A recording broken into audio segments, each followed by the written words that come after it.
कार्ला एकविरा माता ही एक अशी देवी आहे जिच्यात लोकांच्या मनात प्रेम, आशा, श्रद्धा आणि भक्तीचे अनंत रंग विणलेले आहेत. ती केवळ मंदिरातल्या मूर्तीपुरती मर्यादित नाही. ती त्या परिसरातील प्रत्येक वाऱ्याशी, पाषाणाशी, लोकांच्या जीवनाशी जुळलेली आहे. लोक आजही तिने दाखवलेल्या मार्गाचा शोध घेतात. संकटातील मदतीचे आशीर्वाद मागतात, नवसे ठेवतात आणि परत आलेल्या आशीर्वादाची कहाणी इतरांना सांगतात. या कहाण्या पुढल्या पिढींना श्रद्धेचे बीजारोपण करतात. या देवीच्या मंदिराचा काळानुसार बदल होतो. नवे सुविधा, शौचालय, पार्किंग, दर्शन रांग्या, पायऱ्या, सुरक्षा व्यवस्था हे सर्व भक्तांसाठीच्या सोयीची दृष्टीने केले जातात.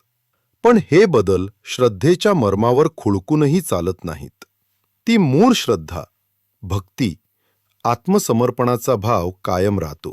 या देवीच्या कथेनिमित्ताने आम्हाला हे देखील लक्षात येते की लोकश्रद्धा आणि धार्मिक आख्यायिका हे समाजाचे सांस्कृतिक पाया आहेत.